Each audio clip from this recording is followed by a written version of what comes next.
Alhamdulillahi Rabbil Alameen, As-salatu was-salamu ala Seyed al-Mursaleen, Nabeena Muhammad wa ala alihi wa ashabihi ajma'in. My dear brothers and sisters, Assalamu alaikum wa rahmatullahi wa barakatuh. First of all, I should thank Brother Zuhair because of his long association. Naturally, he is a kind person, so he will use kind words for everybody, including me. So, I am grateful to him for this. Today, inshallah, we will be starting the very basic of Dawah. In the normal, I think, format, the question answers time is given separately. But I would like in my class to do this whenever you have any doubt, any question to ask, or something if it is not clear, or something if you feel you don't agree, please feel free. And through your interaction, if we proceed, it will be very helpful to you. So, actually, there are two things today I am going to talk is about what is Dawah and why Dawah.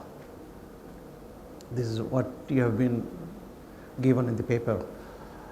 Both the topics are big, and then we have only 1.5 hours, and in that 10 minutes tea break, which become 20 minutes, of course, and then quiz also is there for that another 10-15 minutes. So I am practically left with not sufficient time from my consideration, but I will try to squeeze, and wherever certain things I can avoid more discussions, I can proceed, inshallah. So let me start.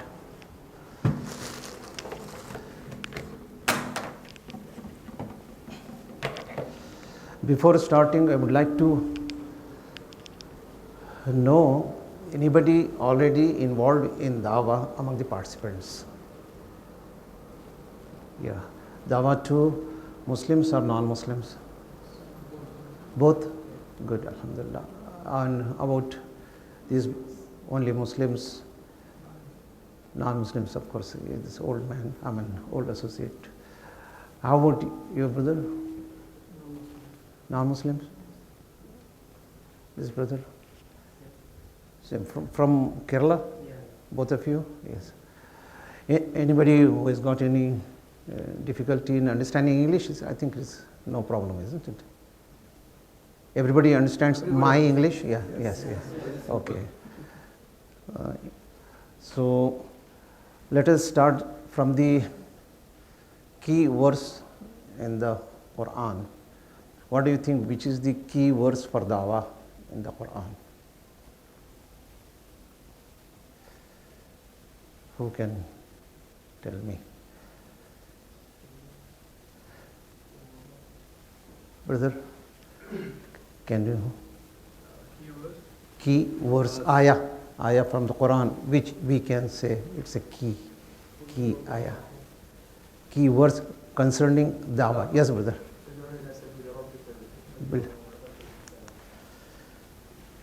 This is the key verse in Surah An-Nahl, which is Surah number 16 and ayah number 125, it is given there. And this is the translation.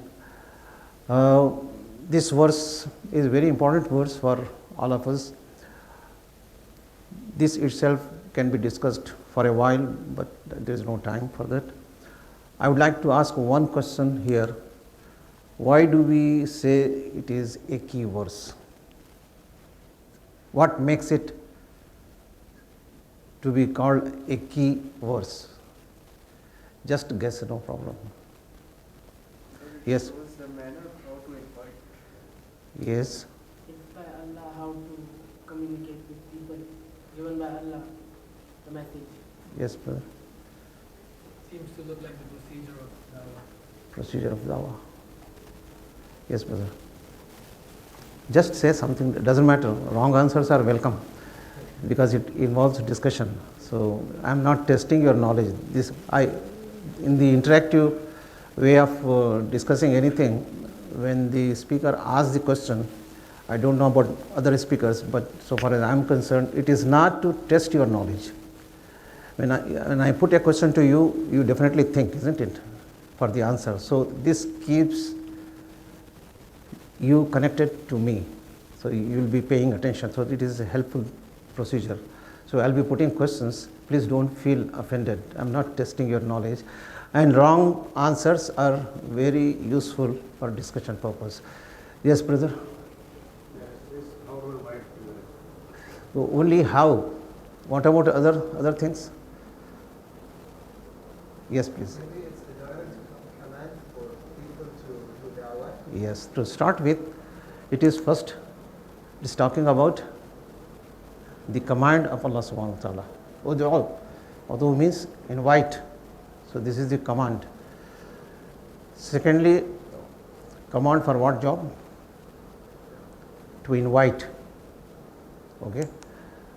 And then how this comes next. How to do this?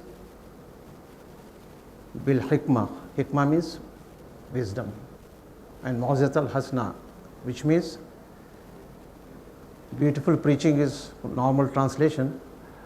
You can translate in different ways. That means any way of explanation which wins the heart.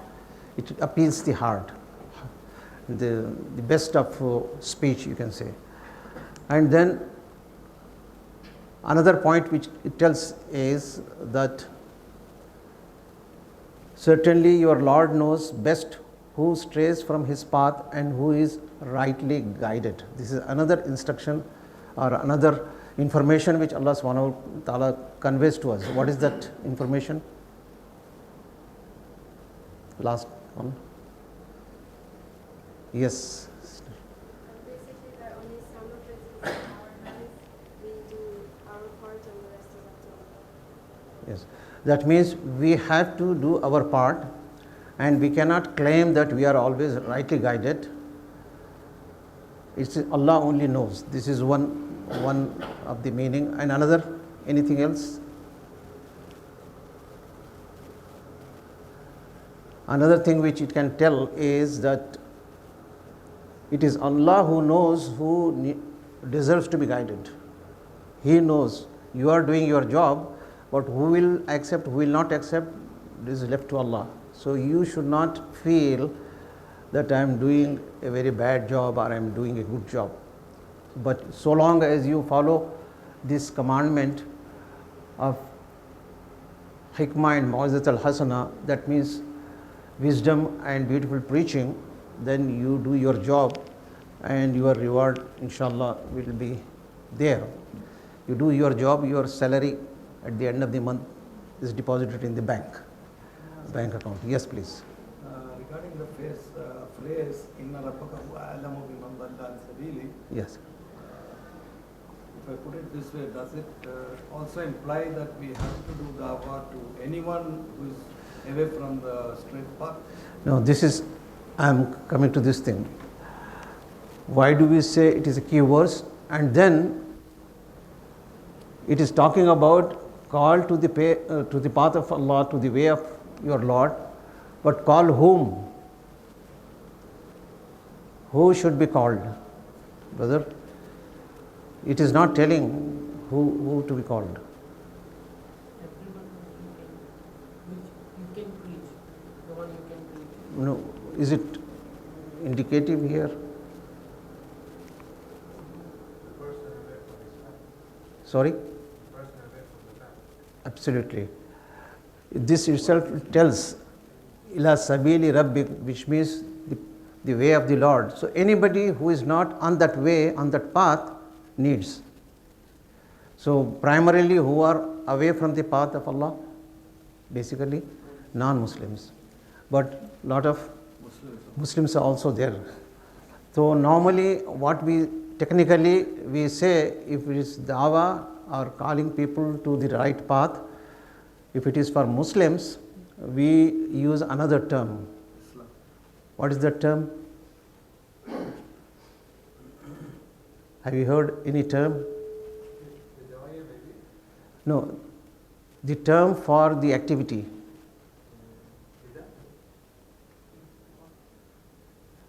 of calling the people, calling the non-Muslim to Islam, we are using the word Dawah.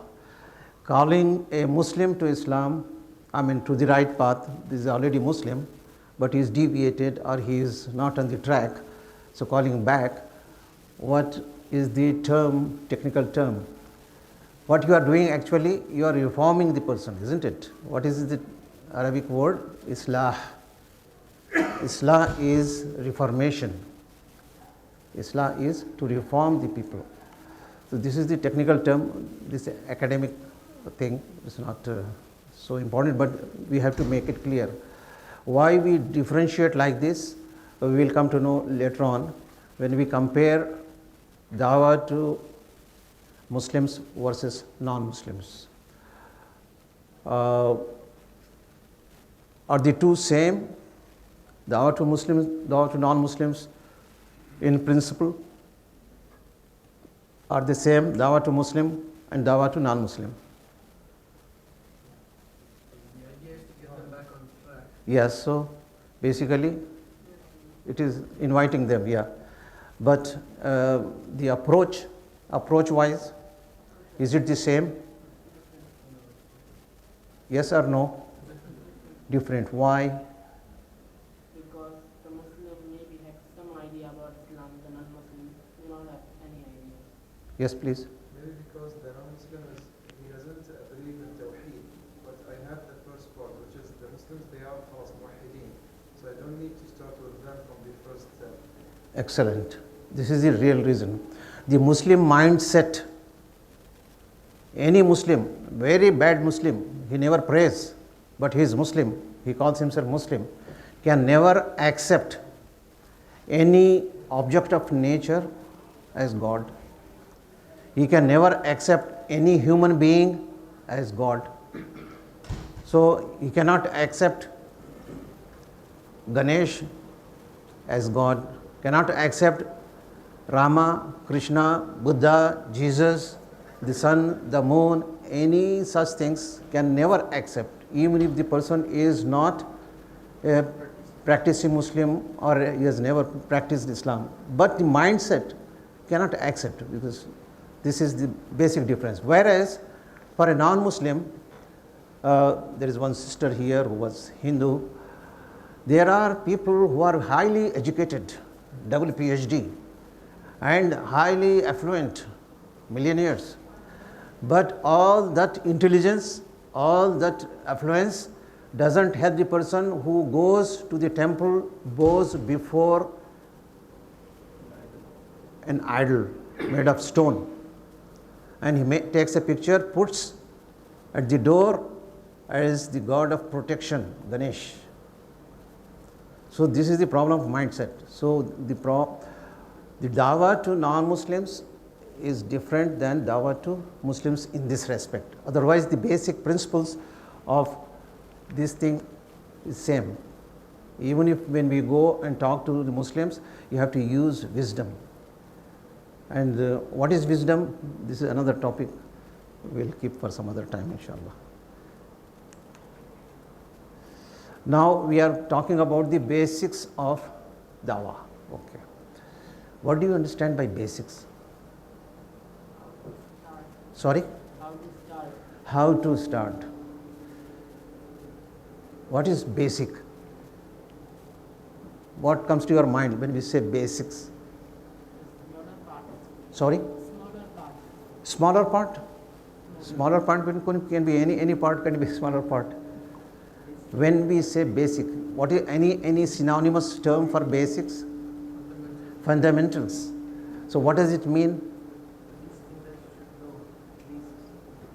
So are we able to define what is basics?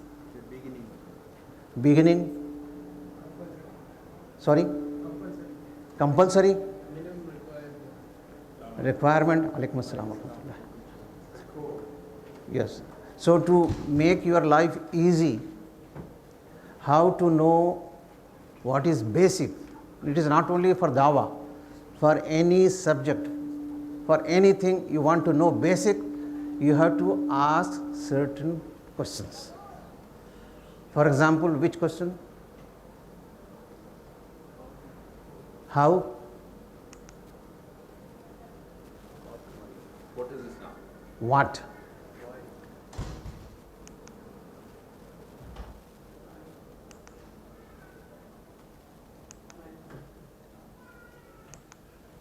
Sorry. All these questions, whatever answer you get, this is basics. Now we want to know about Dawah. That means first you should know what is Dawah. If you want to know about Islam, you should know what is Islam. You want to know about geology, you should know what is geology. So anything you want to know, the basic, you start with what? That means definition. You have to define, you have to understand what it is. Then certain more such relevant questions have to be asked. The second question here is why? If there is an activity, why should we do? This is basic thing. If there is no benefit, why all the way you came here to sit and waste your so much precious, enjoyable time? There is some reason for that. So whatever activity we do, every activity has certain reason behind it. So we must know, okay? And how, of course, activity, if you want to do, you have to know its do's and don'ts, how to do. If you want to repair a car, you should know what is car and how to repair it, what goes wrong, and things like that. And you can put more and more questions depending on what is your topic. If it is economics, maybe some other questions will be put. But what, how, why, these are most common questions. So now you know, when we want to know about basics, you should get the answers to these questions. Those who are behind, can you please come forward? There is one brother Ashfaq who is, of course, he is coming from work. I know he is tired. Ladies also, please come. There are only two ladies.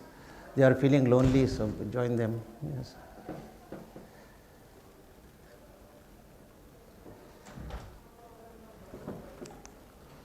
So let us start with what.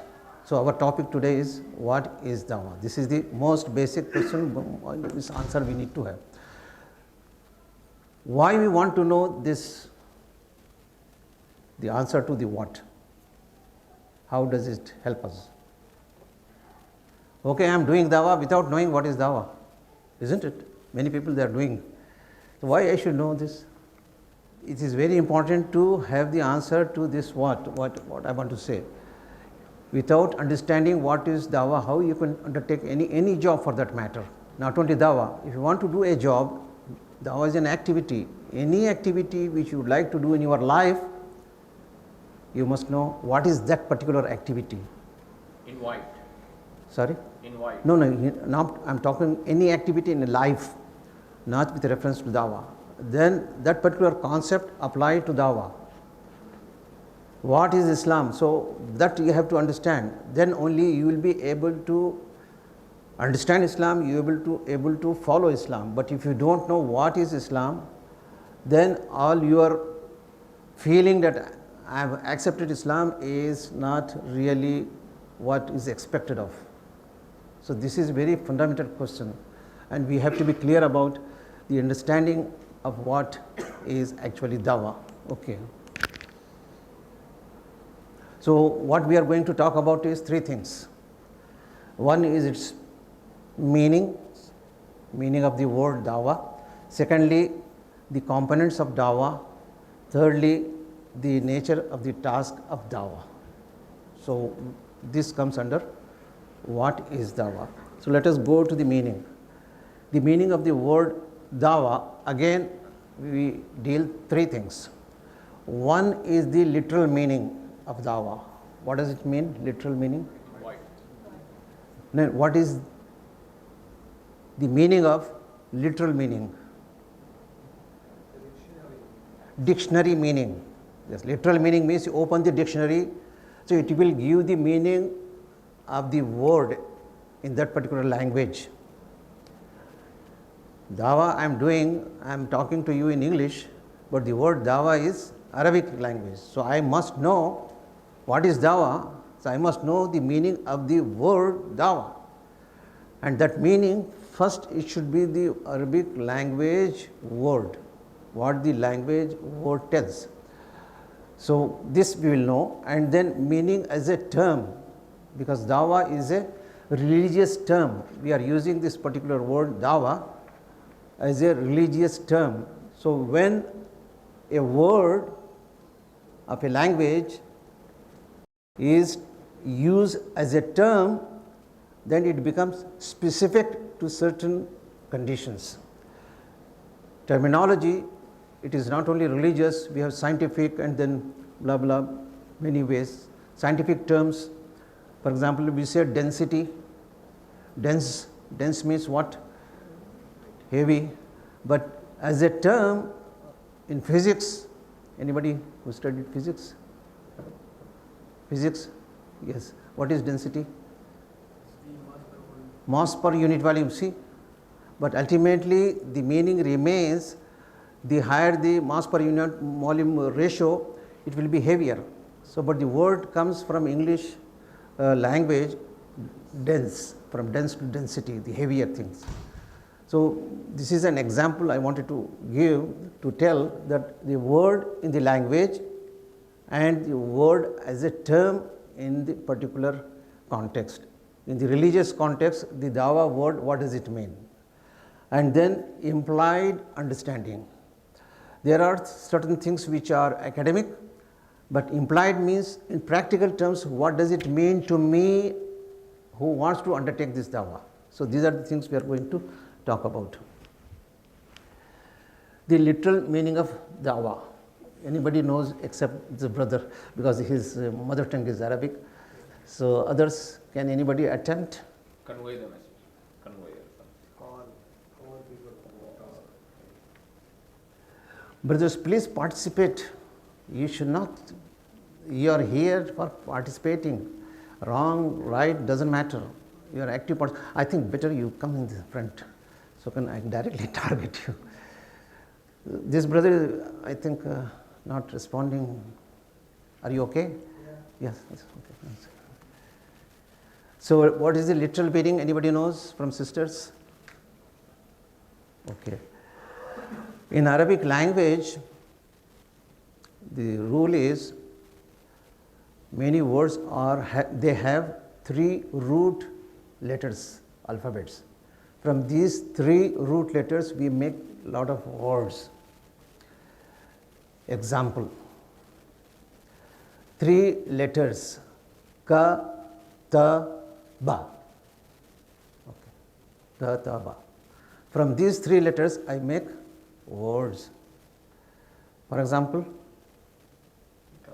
kitab. Kitab means book. The root meaning of ka, ta, ba is what? Writing. Writing. So when the word made kitab, that means the root meaning is retained in this. For example, kitab, something written. Okay. Any other word? Ka, ta, ba. Katib. Ka, ta, ba. I'm sorry, I'm taking little time, but this is very important, not only for Dawah, but any other Islamic term when you know, including Islam, the word Islam, other terms, it is always helpful. Iman, for example. We have strong Iman, but what is the meaning of Iman? You should know this. This is basic. Unfortunately, we don't pay much attention to basic. This is a very important thing in order to understand properly any discipline. This is very important aspect. So, and on. Maktaba. What is maktaba? Library. So keep on making many words by adding alif, ya, mim, all those things. Okay. The point which I want to make is we have some root meaning, and from that root meaning we go to the term. Okay. So what is the root meaning of Dawah? Let us first know this. Root meaning of Dawah is, if you open the dictionary, these are the, to call, you will find in Arabic, English dictionary if you take, you will get a list of these things. Meaning of dawah at root level. But now we are using dawah, the word, for our purpose. It has this meaning: call and invite a someone, and also the same word dawah is also used in the sense of dua. Is the word dawah used in the sense of dua in the Quran? Yes? Yes? Yes. Where? Surah Baqarah, ayah number 186. Ujib, Allah subhanahu wa ta'ala says, Ujibu da'wata da'i idha da'an. The word is exactly the same, dawah. See?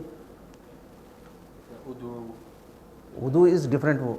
The word dawah, I'm talking about the meaning of the word dawah. The meaning of the word dawah is calling, inviting, summoning, and even invocation, supplication, prayer. Why I am bringing these two? Because they are interrelated. They are root level. When it is a call, then there must be something behind it. So what is that relationship between dawah and dua? Let us compare dawah in the sense of inviting and dawah in the sense of dua. Okay. In invitation, what is happening? We are calling someone, isn't it? You call your friend. Okay, and what happened in the other case? You are calling unto someone. For example, we call to Allah. So here we are not giving the person something. When we invite my friend, I offer something, isn't it? I offer food, I offer some message, I do something. But when we call Allah, I'm taking from Him. So this, it becomes the direction changes, opposite direction. These two are interrelated. We know from the Quran, Musa alayhi salam, when he was commanded by Allah subhanahu wa ta'ala to go and preach or invite who? Fir'aun. Who was Fir'aun? Tyrant? Yes, Egypt. He used to call himself as God. Ana rabbukumul a'la. Not only God, I am the big God. Most, such a ferocious person. And Allah subhanahu wa ta'ala is telling, go and invite him. Do dawah on him. So what was the response from Musa alayhi salam, which the Quran tells us in Surah Tahar? Yes, brother. Yeah, but dawah and dua related to this. What was the Prophet Musa's dua? To make his brother. No, this is the request to help the mission of dawah. But for the purpose of dawah, what was his dua? To make it easy for him. Yes, go ahead. To make it easy for him. Right. Skip ahead of Fir'aun. Right. Make it easy. How it is in Arabic? Rabbi shrah li sadri wa yassir li amri wahlul uqdatam min lisani yafqahu qawli. What is the meaning? Rabbi shrah li sadri. Oh my Rabb, open my heart, open my chest. Rabbi shrah li sadri wa yassir li amri means make my job easy, task easy, my affairs easy. See, Allah, he is asking Allah, open his heart and make the job easy. Why? And then before that, wahlul uqdatam min lisani, and open the impediment or whatever the constriction is there in my speech. Why? Yafqahu qawli.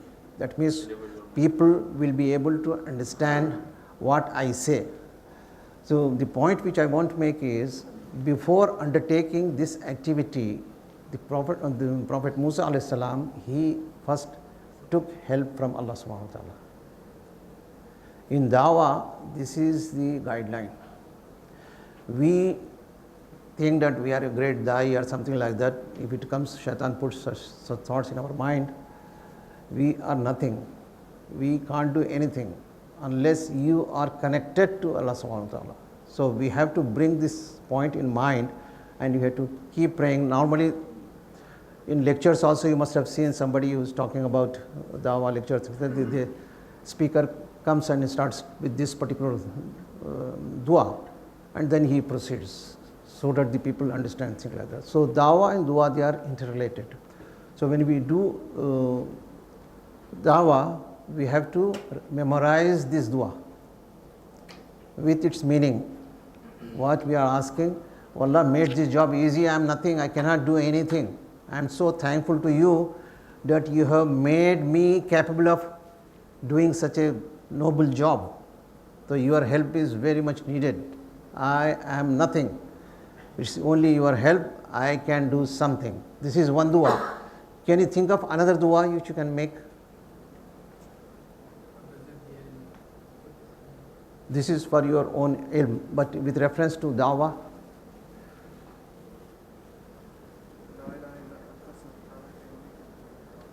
I'm afraid not.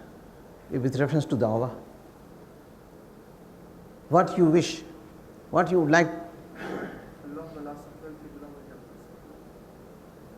No, need not go in Arabic. You just tell me in English what you would like in the activity of Dawah.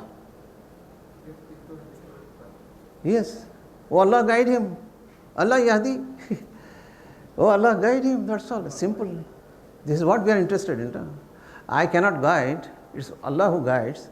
So we are asking Allah, guide. I am nothing. I want your help. Make things easy for me and guide him. And then Allah subhanahu wa ta'ala says that if he deserves guidance, he will guide him. But if he doesn't deserve, he will not guide. This is another thing which you have to keep in mind. Guidance is not in our hands. Every da'i, anybody who does the Dawah work should be very clear about this. We people, particularly novice, when we start this particular activity, and we start doing with all good intention, a lot of time, lot of money, lot of effort they put, nothing is happening. You feel dejected. Oh, this hard nut, nothing is happening. I have spent so much of money on him, so much of time on him. Nothing is happening. Nothing will happen because he doesn't deserve to be guided.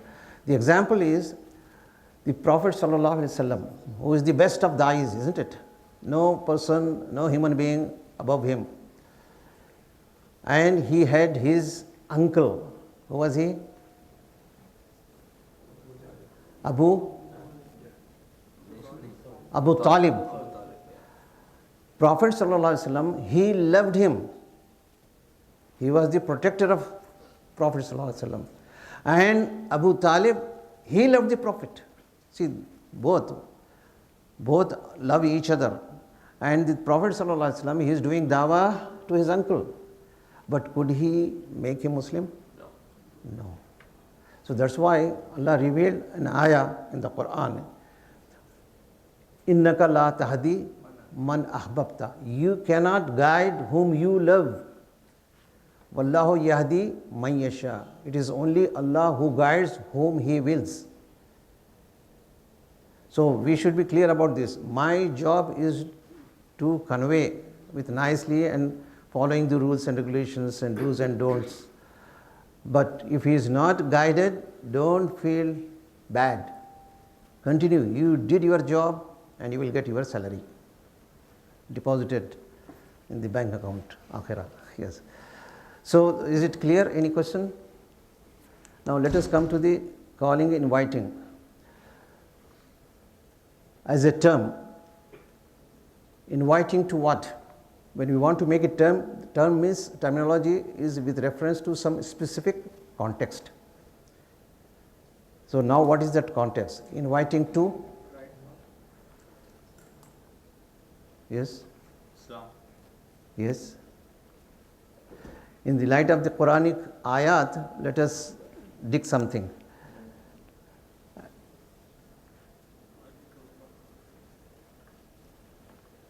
وَمَنْ أَحْسَنُ قَوْلًا مِمَّنْ دَعَا إِلَى اللَّهِ. This is ayah from chapter number?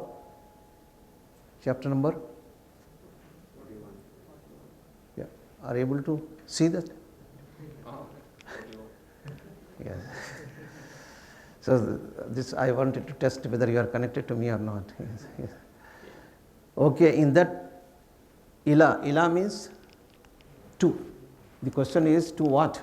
To ila Allah, towards Allah. Another verse, ila sabili rabbik, that means way of Allah. Another verse, ila al khair.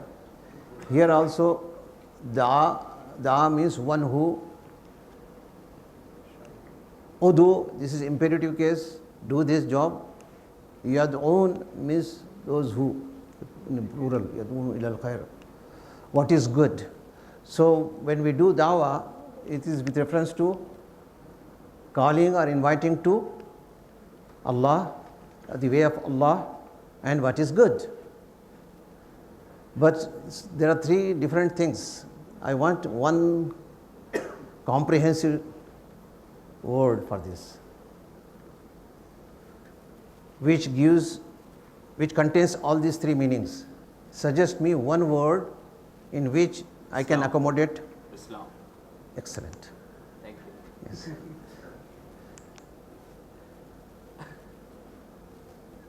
Because Islam is based on belief in Allah. If Allah is removed, there is no Islam. And the way of Allah, whatever life we pass, this is the way of Allah. And then Islam is always giving you only good things, not outsiders. Okay, now in that case, when we do dawah, what we are supposed to do? We are talking about Allah, way of Allah, and what is good, and we say it is Islam. So what we are supposed to go about? Excellent. First, when we say Islam, what is Islam? Okay, and then the brother said, Allah. Who is Allah? This is very basic thing. Very basic thing. In fact, all dawah starts from this. Who is Allah? People don't know who is Allah. I asked this question, who is Allah, in a mosque tour in Al-Fateh. It was a group of Americans, 5-6 Americans were there. I was giving a tour of masjid, and then this discussion came. I asked him, have you heard about Allah? One of them, he said, yes. Then I asked, who is Allah? You know the answer? Muhammad. He said Muhammad. First time I heard somebody telling that Allah is Muhammad. So it was my learning experience. Yes. But his friend next to him, he corrected him. He said, no, he is not Muhammad. He is God. Then I asked him, God of Muslims? He said, yes. Is it right or wrong? Wrong. So I told him, Allah is God of Muslims, God of Christians, God of Hindus, God of Buddhists, and God of those who do not believe in God. Even He is God of those who do not believe in God. So they may feel offended. Who are you telling? I don't believe in God. You are telling Allah is my God. An atheist may question. Then I told him, if somebody doesn't want to believe in God, it is person's choice. You believe or don't believe. But the reality remains there is a God.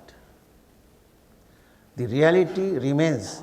You believe, you don't believe, it is your choice. It has nothing to do with it. And Allah is the God. And that's why when a Christian, I gave a comparison, 2 minutes we have a break, inshallah. I gave a comparison, a Christian who speaks English, Christian speaks English, he uses the word God. Okay. A Christian who is French uses the word, sorry, Dios. A Christian who is Russian, he doesn't say Dios, he doesn't say God. What does he say? Bog. A Christian who is Chinese, he doesn't say any of these three words. He uses the word Shengdi. A Christian who is Japanese, he uses the word for God. He is Christian, goes to Kami. So every language they use their own word. But a Muslim, he is from English speaking country, born there, he uses the word Allah. He is born in China, his mother tongue is Chinese, but he uses the word Allah. So any place on the earth, any Muslim, whoever he is, wherever he is, he uses the word Allah. Why? There is a reason for that. What is the reason?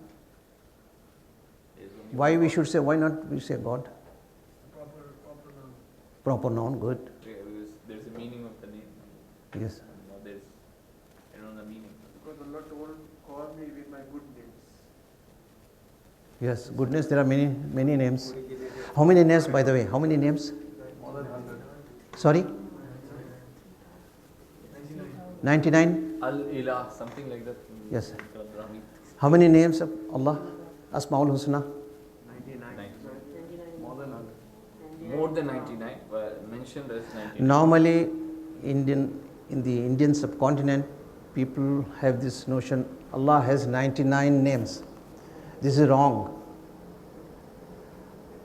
Allah has plenty of names. We have not counted, but I could count from the Quran 125 names. Why 99 we are talking about? This also you should know. We talk about 99, this figure 99 comes from a hadith in which, this hadith Tirmidhi, in which it is mentioned that if you contemplate, ahsa, the Arabic word is to contemplate or remember or reflect upon 99 names of Allah, beautiful names of Allah, then you are going to paradise. So that hadith narrator himself, he came up with 99 certain names. But there are other names, different reporters, they come up with different names.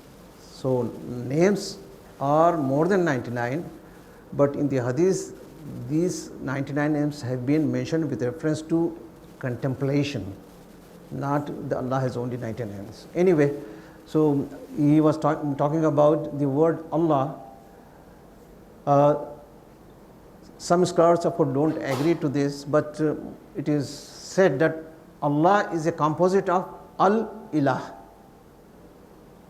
Al is the article, you know, in Arabic language, A-L, Al, when it starts.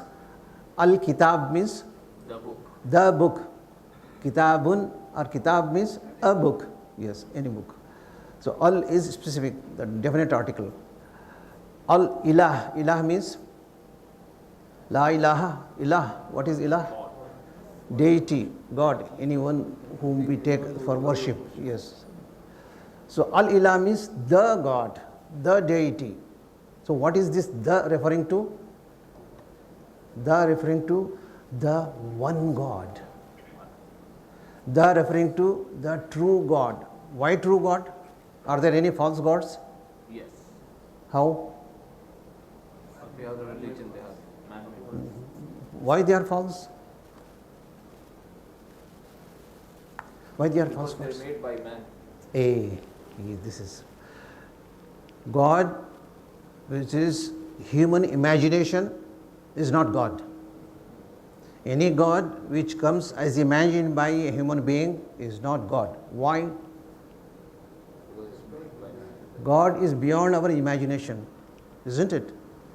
God, the creator, a creature cannot know about the creator. The table cannot know about the carpenter. It's beyond. Then how do we know about God? If he is beyond imagination? Problem, no? Quran. Yes? He tells us what He tells us.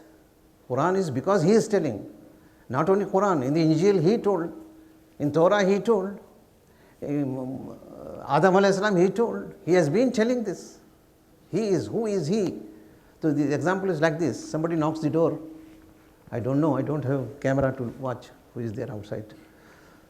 So what is my response? Who is there? Who is there? Shabil. Okay, Shabil has come. Okay. You have to reveal your identity. I want to ask, who is Allah? Allah has to reveal his identity. I am this.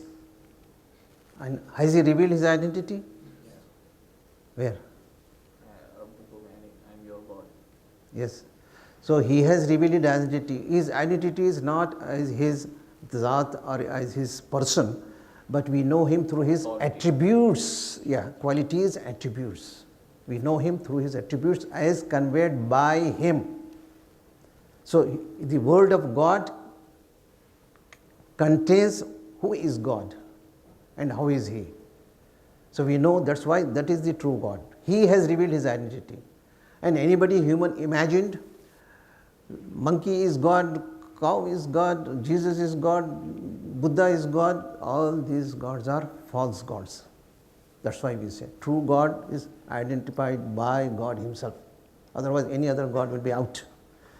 So let us have tea break and then we can resume. So am I going very slow? Is it okay? Uh-huh. Is it okay? I should speed up. Make sense? Yes. Brother? Yes or no? Yes. So after taking tea, those backbenchers should come in the front. Yes. Those who are not participating should be in front of me so that I can tell them very slowly. It means I have to go back. No, you can shout, no problem. Yes. You can keep others awake. Yes. Bismillahirrahmanirrahim. So we were talking about calling to Islam means we have to explain what is Islam, we have to explain to start with who is Allah and then the way of Allah. What is the way of Allah? What is the way of Allah? Tawheed. Way. Islam, the Prophet way, fear upon. Way. Taught by Prophet Muhammad. What is the way? Sirat al-Mustaqim. Way of life. Way of Allah is way of life, our life. So that is life of submission. What is the term, Arabic term for that? Way of life. Deen. Deen is not, translated as religion, is not correct. Deen is not religion. Religion refers to only rituals and belief systems. English language word religion, when we talk about, it refers to some beliefs. Every religion has got some belief system. Every religion has some rituals, certain codes, that's all. But Islam is not religion, Islam is Deen. What is Islam? Deen.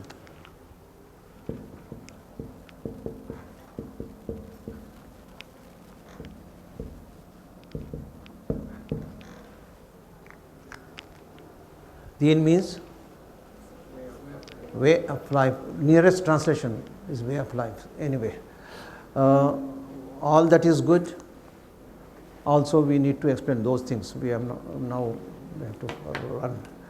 Now we are coming to the another very fundamental and practical meaning of Dawah. I will call it implied meaning of Dawah. So calling to Islam is the process, okay, in which what you do when you call, you bring people, isn't it? The word Dawah we use also in Urdu or Hindi. What does it mean? Dawat. We say Dawat. Dawat is Dawah. Dawat means you invite, isn't it? You send the card or you phone. So the person from Muharram comes here to discover Islam when invited. After the person comes, you give for what you invited. You have come all the way from your homes and work to discover Islam. You are invited here because now we are delivering you for what you have invited. So this is the process. So bringing someone close to you, why you should bring close? So that we can have likeness. Connection. So that you can take the person close to Allah. See, that person is unable to reach Allah. He doesn't know who is Allah. You become the channel. So unless that person comes close to you, he cannot reach Allah. So you become the channel, you become the agent, you become the Rasul. Yes, please. Some not to take notes. We can get everything in the notes. They can pay attention. Yeah. No need to write down. No need to write down. If you have got question, please ask. That is better. Okay, we will get this. So, in other words, when we bring person close to you, what happens? You are connected to person. Now we have to define what do you mean by connection. What is connection? What do we mean in this context? Two-way. Build relationships. Yes, good. Go ahead.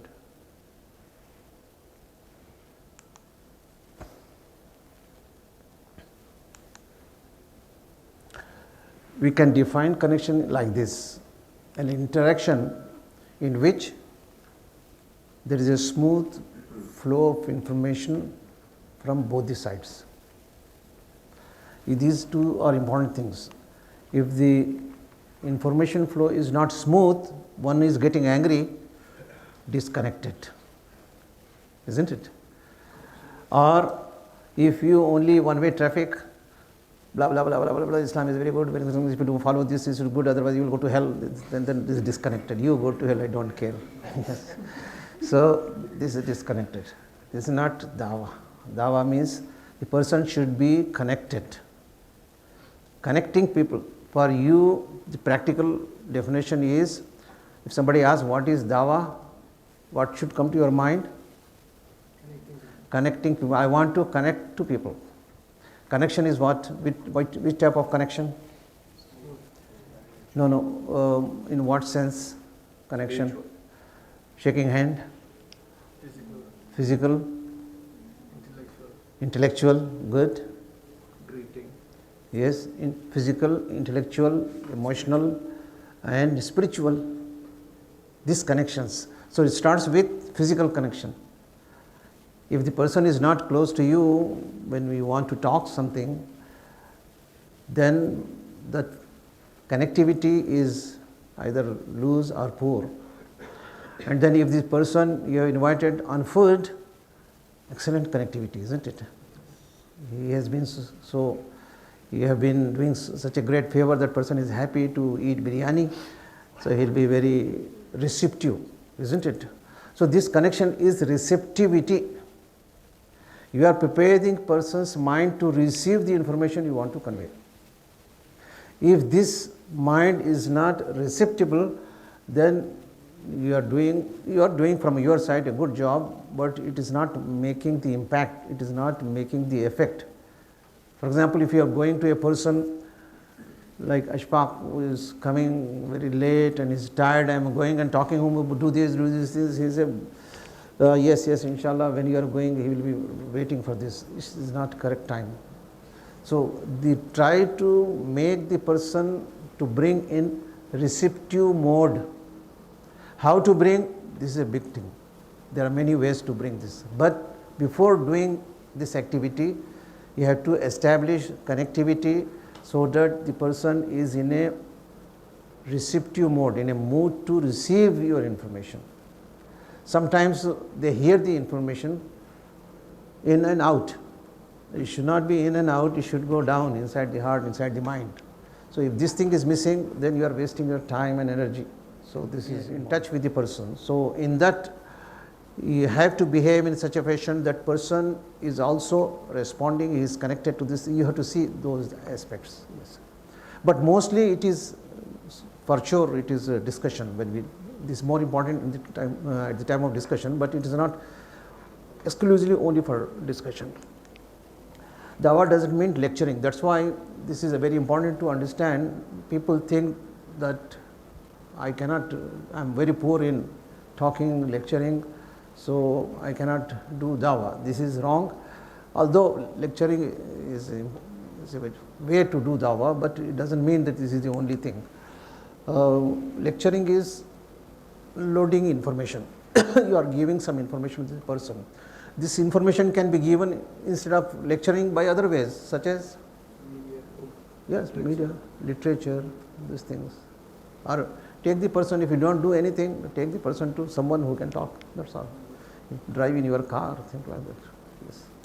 So there are many ways to this. So we can, all are included in Dawah. And you can chalk out some strategies how to go about. Christians are very good in this. They have always fully prepared their strategies, long term, short term. You know, in Bahrain, there is missionary work going on for evangelical church. This is established 105 years ago. The PO box is number 1. PO box, evangelical church, mission hospital, you know, their PO box is number 1. And how many they could bring? Some Abdur Rahmans they have brought, 1 or 2, I think. So many years, hundreds, more than 100 years they are working. Anyway, Dawah includes any activity or effort that helps in leading a person to the path of Allah. All these activities are part of Dawah. It is not just lecturing.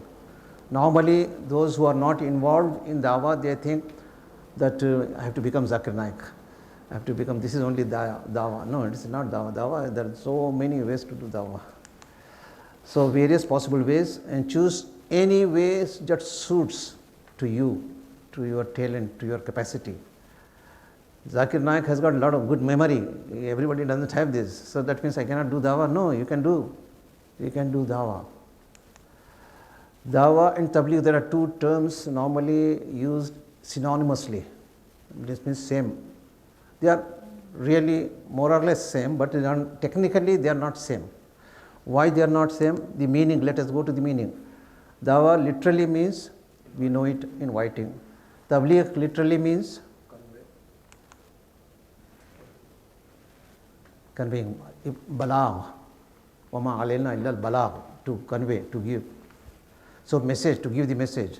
So in that respect, when we invite for giving the message, isn't it? So the invitation, actual technically, Dawah is first step, and the communication is the second step. But if you don't care for the first step, you are jumping to second step. Without connectivity, you are downloading information. Would it work? I'm afraid not. 1 in 1,000, maybe Allah guides. This is not the right thing.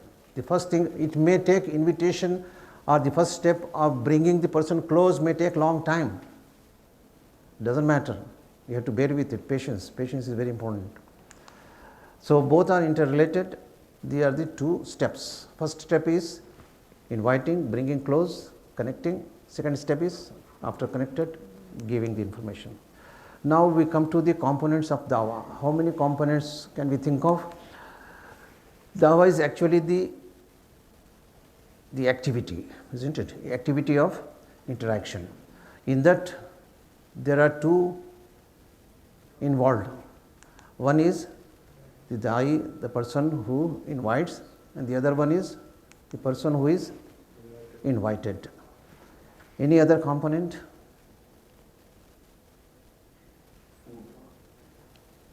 What is this food? In the middle, there should be food. We already had snacks. Now you talk about these components of Dawah. Content, Sorry? the content. Yeah, the message. Good. Message to be conveyed. Okay? Easy? These are the components. The activity, we must know the basics. We are talking about basics of Dawah, no? So what is the activity? So what is this activity, why we should do, and how we should do? This information you must know. And then Da'i, what should be the qualifications of a Da'i? Qualification means the knowledge and skill you should have. You want to be a mechanic of a car, then you must know your tools, what are the tools required, how to use them, these things are required.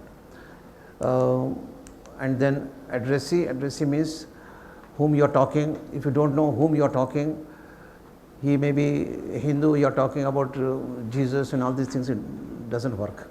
So you have to know the background of the person. Background means what? Not only religious background, but also cultural, intellectual, educational, all those, the type of person he is.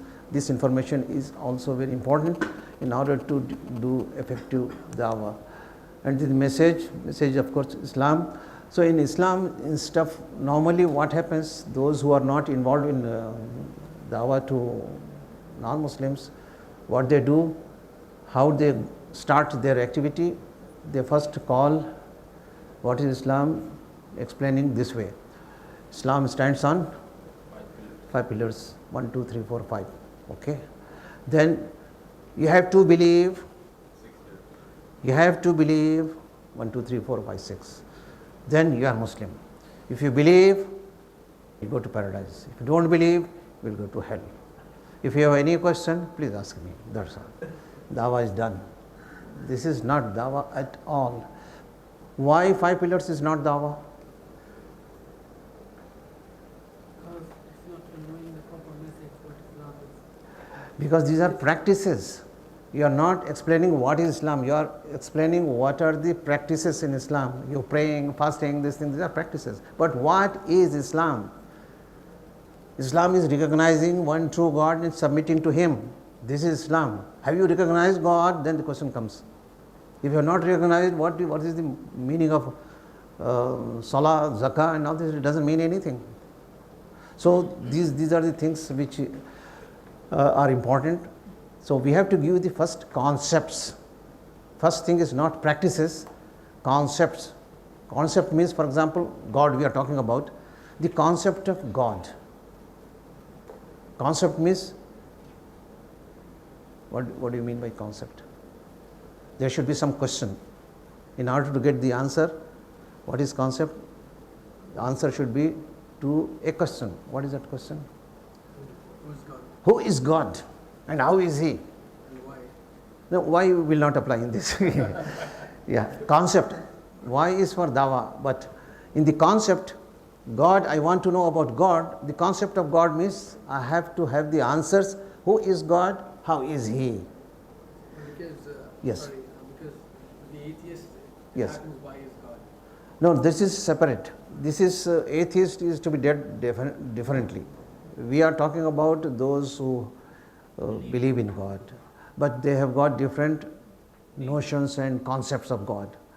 The God for them, Talli manaku kannadi palu ichinati parte padinadi kannuka talli manaku devude. So this is what I was told in my childhood in Telugu language, that mother has given birth to us, is brought up us, and then she is God. Like that, father is God. Like that, guru is God. So they are all gods. This is their concept. So we have to attack the concepts. What is God? For them, anything mighty. For Hindus, this is God. River is God. They throw. The train goes over the bridge. No, not bridge. I saw people throwing some coins inside the river. Why? Oh, this is God. She will be angry. The river will be angry. Floods will come. So to pacify that, they throw. So these are the concepts, wrong concepts. So we have to address the concepts. And then when we talk about non-Muslims, why they will be attracted to Islam? You have to talk about the relevance to humanity and human problems. So the person will be interested, what is there for me? There are so many religions like TVs, JVC and Sony, Toshiba and so many. I choose one, anyone. It's not like anyone. If you want a religion, a way of life, true way of life, this is only one religion. One God, one humanity, one religion, one system. There is no other system. Only one way to go reach one point. There is no, between two points, how many straight lines? Only one. So things have to be clarified. Relevance to other faiths, this is also very important. In the beginning, people think that Islam is a different faith, alien to them. But Islamic concept is, as I said just now, one God, one humanity, one faith. Which is the oldest religion in the world? Islam. How? Hinduism? Buddhism? Concept of This concept of Islam. Even Allah, actually, Which is the oldest religion in the world? Hinduism. Hinduism? Yes. Islam. I said Islam. So, why did you shiver? If you are so sure, you should say always Islam. Yes, little trick, you went away. No. But what about this Hinduism, Buddhism, and all this ism, Christianity? Are they Islam? Islam deviated and gone to Right. new form. They were all Islam in the beginning. Let us take the example of Christianity, okay, which is very close historically to Islam. We'll discuss this. Who is the founder of Christianity? What is taught in the books? Founder of Islam, Muhammad, founder of Christianity, Jesus, founder of Buddhism, Buddha, founder of, is all technically wrong. There is no founder. Why? Did Jesus claim that he was founder of Christianity? No. No proof. Did Jesus say, I am preaching Christianity? No. Did Rama say that he is founder of Hinduism? No. Where is the proof? There is no. Did Rama say, I am preaching Hinduism? No. These words were not existing. Hinduism, Christianity, these things, they did not exist at all. Did Buddha say, I am preaching Buddhism? No. Was he a founder of Buddhism? No. He never claimed. In fact, when I went to Japan, I happened to stay in a hotel and I came across one Japanese. He was Buddhist who converted to Islam. So I became very interested, and he was a religious person. I think he was priest, Buddhist priest. So I asked him, how did you pray as Buddhist? So this video clip I have got, but there's no time to show. He said, we prayed like this. First he stood.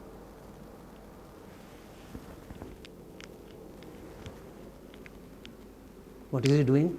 Ruku. First, Qiyam, and then Ruku, and then he went to Sujood. But in Sujood, his hands were not like this, like this. And then he made dua. Lying on the ground, he made like this. So what is this? This was a relic or a leftover of the original Salah which existed 500 BC, and that still exists in a corrupted form. Why this got corrupted? because of shaitan.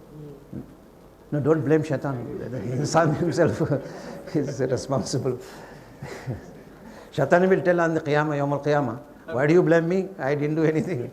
You yourself deviated. Surah Ibrahim, you read this.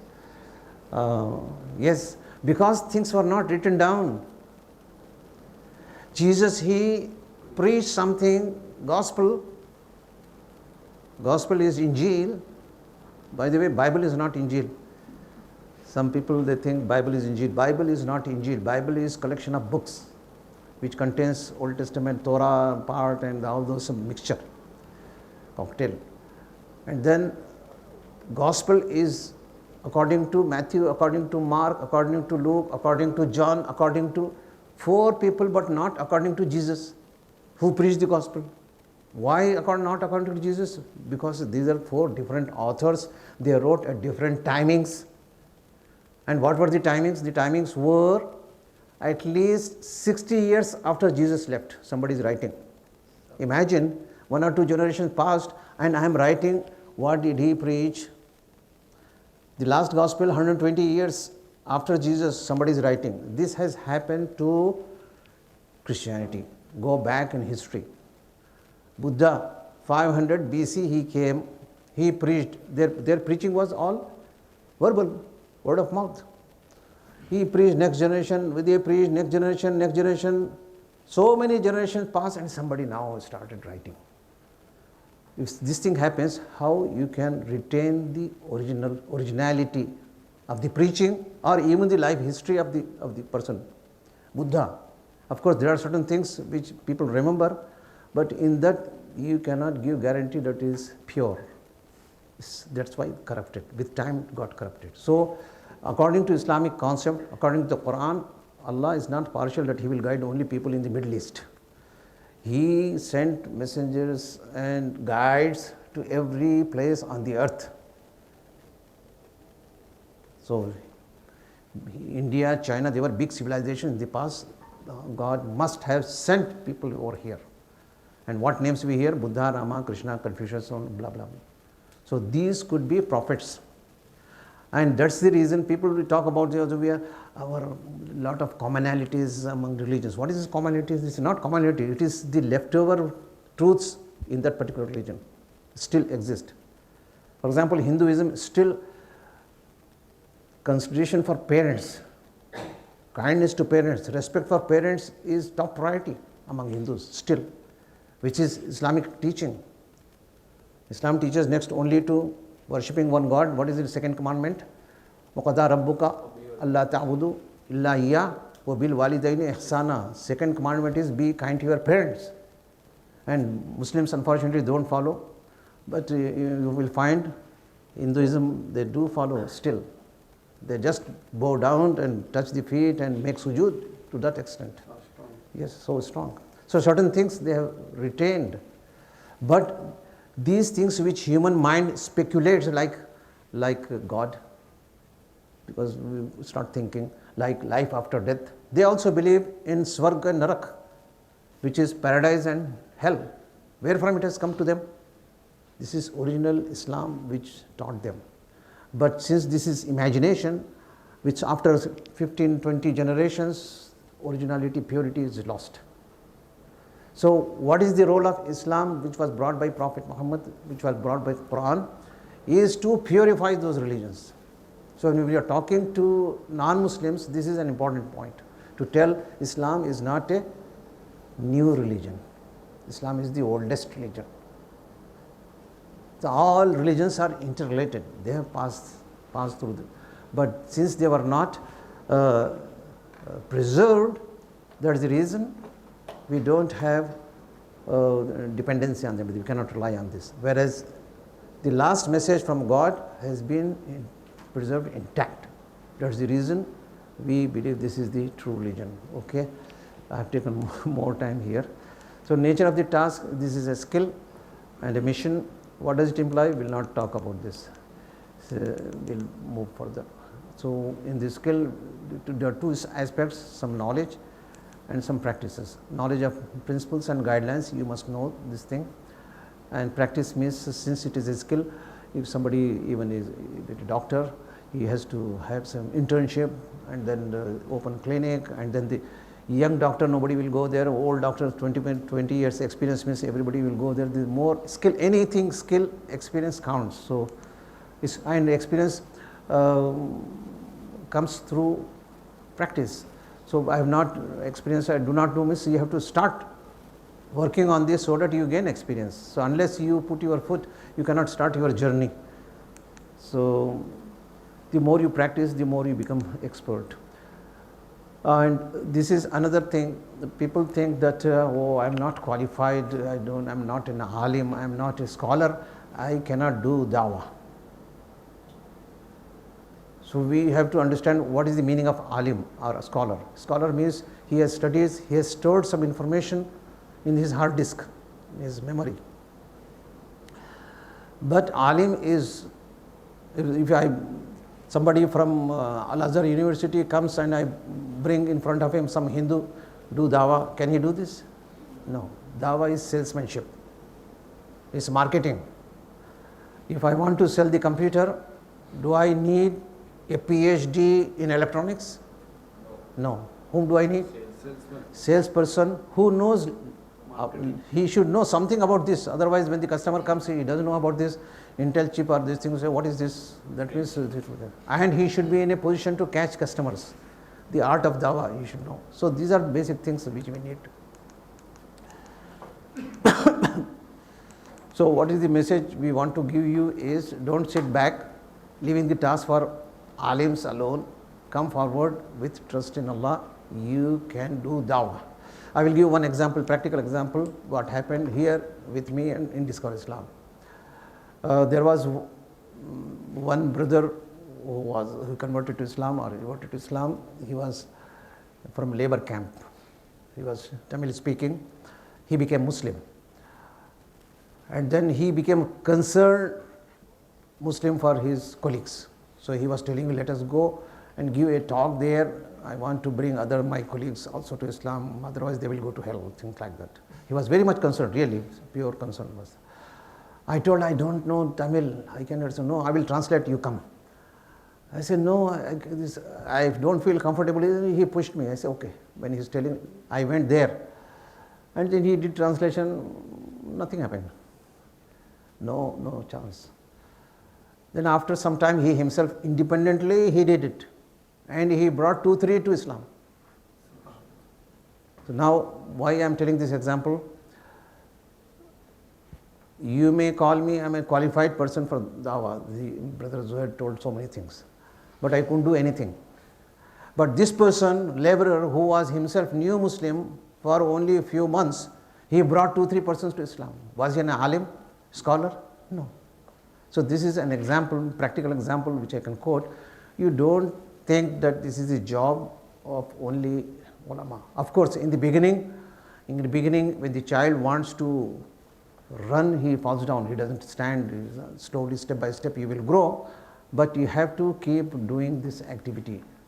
So this is the message. So I think, this is another thing which needs a little bit focus. Dawah does not mean to convert someone, isn't it? That is mean to convert. No, just to invite, convey them. Then why we have this conversion statistics in our Discover Islam? So many are converting this and feel very happy. By the guidance of Allah. So what? But we are interested in conversion or not? You are interested, but without the help of Allah, you cannot. Of course, Allah is helping. So No. should we convert? I mean, Dawah is converting or not? No. We are converting. So every week, 15-20 people they convert. She is one convert here. You see? Yes, mashallah. Are we converting or not? No, we didn't convert her, she did it on her own. No. So this is guidance is not in our hand, it's in Allah's hand, as rightly said. Let us do a little exercise on this. Dawah is what? Conveying the message, isn't it? And then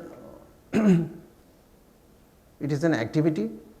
Dawah is an activity of conveying, not imposing. Okay? And then this activity, what happens? What is the result? Because of your activity, the person may accept or reject, isn't it? So if the person accepts, what happens? Is converts. So this is our wish. Conversion is our wish, but the activity is Dawah. So this is both are related, but we wish this is not activity. Dawah is an activity. So nature of the task, very simple, easy in one way, and very difficult in other way. Depends whom you are dealing, how the circumstances are there. So we cannot go into details now, and then certain times it is delicate.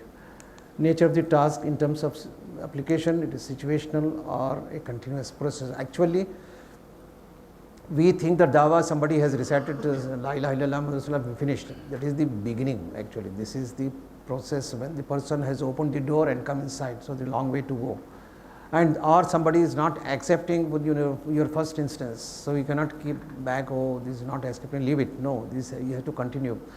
Nuh alayhi salam, how many years he continued? 950 years. How many he brought? Less than a person in 10 years. In 10 years, one person means 95 he would have brought. And in the hadith, what we read, about 70, 80, I think maximum is 80. Less than one person in 10 years. And he is Ulul Azm Rasul. So, why Dawah is left, I think. So, why Dawah, let us say, I want to ask you, why we should do Dawah?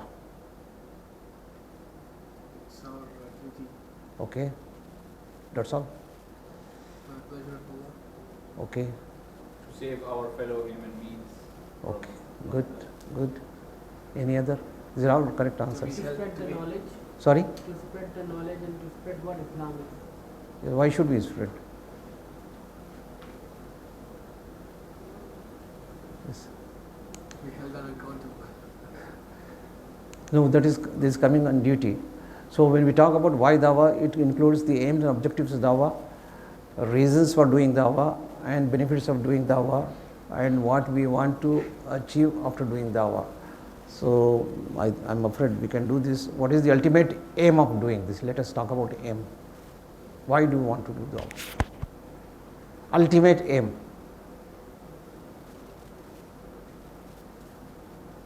To enlarge the Ummah. We are not interested in statistics. Save. Sorry? Save. What is ultimate aim? I want to do Dawah. What is my ultimate aim? Very important thing. Concept of God. To take evil from worshipping the evil to worship God. Yeah, but this is the activity. But what is my ultimate aim for which I want to undertake Dawah? For the purpose of Allah. For the purpose of Allah. Sorry? To save myself first. Yeah. To somebody, you said something? Jannah. Jannah. I am doing all this for the pleasure of Allah, isn't it? The ultimate aim is the pleasure of Allah. If this niyyah is not there, all your things are useless, wasting your time. Because ultimately I am interested in the salary at the end of the day, which I am not getting. Bank account is zero. So what is the use? Why to waste time? I am doing for that. This is the ultimate aim.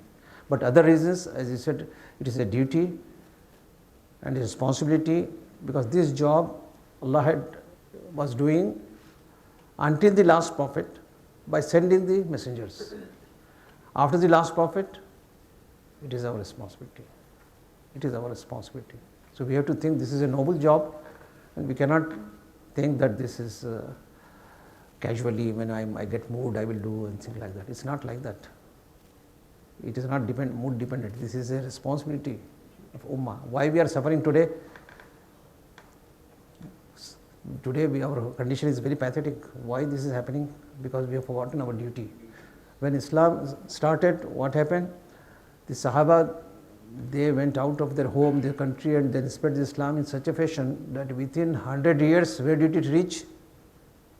In 100 years from Arabia, it went far away. How far? Asia. Sorry? Force. It went within 100 years, Islam reached The Far East. China. In China today, we have a mosque 1,000 years old, and no other religion, no other ideology, nothing spread so fast. In just short, those days we do not have airplanes to go to China.